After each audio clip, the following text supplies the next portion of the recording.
தெலுங்கு படத்துல ஹீரோயினா கிளம்புறங்கிற வனிதாவோட மகள். வனிதா விஜயகுமார் குடும்பம் பத்தி நமக்கு நல்லாவே தெரியும். ஏன்னா அவ்வளோ பெரிய குடும்பம். என்ன ஒரு ஃபங்க்ஷன் வச்சாலும் கிராண்டா பண்ணுவாங்க. ஆரம்பத்துல பாத்தீங்கன்னா விஜயோட சந்திரலேகா படத்துல வனிதா அறிமுகமாகறாங்க. சினிமால நிறைய படங்கள் பண்றாங்க. அண்ட் இவங்களுக்கு மேரேஜ் ஆகுது. மேரேஜ் ஆனதுக்கு அப்புறமா சினிமால காணாம போயிட்டாங்க. அவங்க பர்சனல் லைஃப்ல நிறைய கான்ட்ரோவர்சி, பெரிய பிரச்சனைகள். மஞ்சுளா அவர்களே இவங்க என் பொண்ணு இல்லைன்னு சொல்ற பிரச்சனை நடந்துச்சு. குடும்பத்தோட பிரிஞ்சு இருந்தாங்க. மஞ்சுளா அவர்கள் இறந்ததுக்கு அப்புறமா மொத்தமா விஜயகுமார் குடும்பமே வனிதாவை தள்ளி வைக்கிற லெவலுக்கு இவங்களும் நிறைய விஷயங்கள் பண்ணியிருக்காங்க. இப்ப வரைக்கும் சேர்த்துக்கவே இல்லை. வனிதாவுடைய பையன் மட்டும் பாத்தீங்கன்னா விஜயகுமார் குடும்பத்தோட இணைந்திருக்காரு. இது எல்லாருக்குமே தெரியும். அதுக்கப்புறம் பாத்தீங்கன்னா அவங்க ரொம்ப வருஷம் கழிச்சு இண்டஸ்ட்ரியில சில படங்கள்ல வில்லியா நடிச்சிருக்காங்க. சீரியல்ல வில்லியா வந்திருக்காங்க. இந்த மாதிரி போயிட்டு இருக்கு. ஒரு பொட்டிக் வச்சிருக்காங்க. நிறைய யூடியூப் சேனல்ல பாத்தீங்கன்னா நிறைய இன்டர்வியூ கொடுப்பாங்க. பிக் பாஸ் ரிவ்யூ பண்ணுவாங்க. இப்படியே போயிட்டு இருந்துச்சு. அப்போ மிஸ்டர் அண்ட் மிஸ்ஸஸ் அப்படின்ற ஒரு படத்துக்கு டைரக்டரா வராங்க. அந்த படத்துல ஜோவிகா இருக்காங்க இல்லையா, அவங்க பிக் பாஸ்ல சம்பாதிச்ச பணம் எல்லாத்தையும் போட்டு படம் எடுக்க, படம் பாத்தீங்கன்னா அந்த அளவுக்கு போகல. ரிலீஸ் ஆகி 2வது நாளே புட்டுக்குச்சு. இதுல இளையராஜா அவர்களோட பாட்டை யூஸ் பண்ணோம்னு சொல்லிட்டு காப்பிரைட் கிளைம் வேற அடிச்சு அது ஒரு பெரிய இஷ்யூவா போச்சு.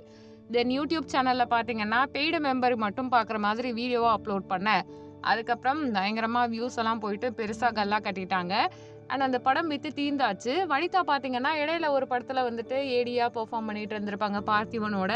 என்னதான் நடக்க போகுதுன்னு பாத்தீங்கன்னா தெலுங்குல ஃபேமஸான டைரக்டர் ஆகடு படத்துல இருந்து ஆரம்பிச்சு தேவி படத்தெல்லாம் டைரக்ட் பண்ணவரோட படத்துல இவங்க நடிக்க போறாங்க. அகாத்தா அப்படின்ற மூவில ஹீரோயினா நடிக்க போறாங்க போல. ஸோ இதை பத்தி அவங்க என்ன சொல்லியிருக்காங்கன்னா, அந்த படத்தோட போஸ்டரை பதிவிட்டுட்டு, சின்ன வயசுல இருந்து ஆகடுல இருந்து நான் நிறைய படங்களை பார்த்து வளர்ந்த பொண்ணு, டிவில இருந்தே பார்த்துட்டு இருந்திருக்கேன். எனக்கு ரொம்ப பிடிக்கும் அந்த படங்கள் எல்லாமே. எங்க அம்மாவுக்கு எப்படி சந்திரலேகா ஒரு நல்ல படமா இருந்துச்சோ, எனக்கு இந்த ஆகடு, அகாதா அந்த படம் இருக்க போகுது அப்படின்னு சொல்லியிருக்காங்க. முக்கியமான விஷயம் என்னன்னா, வனிதா விஜயகுமாரை வச்சு நிறைய போட்டோ ஷூட்லாம் பண்ணியிருப்பாங்க. அவங்கள நடிகை ஆக்கணும், ஜோதிகா மாதிரி, த்ரிஷா மாதிரி ஆக்கணுன்றது தான் இப்போ வனிதாவுக்கு பெரிய ஆசையா இருக்கு. ஸோ இந்த ஒரு வாய்ப்பை சரியா பயன்படுத்தி இந்த படம் நல்லா ஓடுச்சுன்னா கண்டிப்பா அடுத்தடுத்து பட வாய்ப்புகள் ஜோவிகாவுக்கு கிடைக்கும். அதே மாதிரி வளர்ந்து வர பொண்ணு கண்டிப்பா இண்டஸ்ட்ரியில பெரிய இடத்துக்கு வரணும்னு தான் எல்லாருமே சொல்லுவாங்க. ஆனா சேஃப்டியா இருக்கணும். ஏன்னா சினிமா இண்டஸ்ட்ரி அப்படின்றது சாதாரணமானது கிடையாது. ஒரு டீனேஜ் கேர்ள் காலேஜ் படிச்சுட்டு போற பொண்ணு சினிமால அந்த பாதுகாப்பு, அதே மாதிரி அவங்களுக்கான எல்லா விஷயங்களையும் பார்த்து பார்த்து பண்றது கொஞ்சம் சரியா இல்லாட்டினாலும் நிறைய ப்ராப்ளம்ஸை அவங்க ஃபேஸ் பண்ற மாதிரி இருக்கும். ஸோ வனிதாவை பொறுத்த வரைக்கும் அவங்க பொண்ணை பார்த்துக்குவாங்க. ஆனா என்னன்னா மாடலிங், ஃபோட்டோ ஷூட் அது இதுன்னு சொல்லி எடுக்கும் பொழுது இந்த ட்ரெடிஷ்னல் வேர்ல சாரீல எல்லாம் வனிதாவோட பொண்ணு வரும்போது அப்படியே பார்க்க மஞ்சுளா மேம பார்த்த மாதிரியே இருக்கு.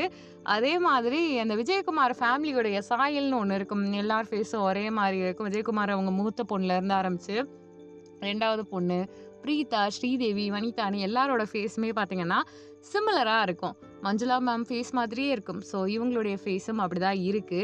இந்த ஒரு விஷயம் இந்த பொண்ணுக்கும் ஒத்து போகுது. அதே குடும்ப முகம் இந்த பொண்ணுக்கு வந்திருக்குன்னு தான் எல்லாரும் சொல்லிட்டு இருக்காங்க.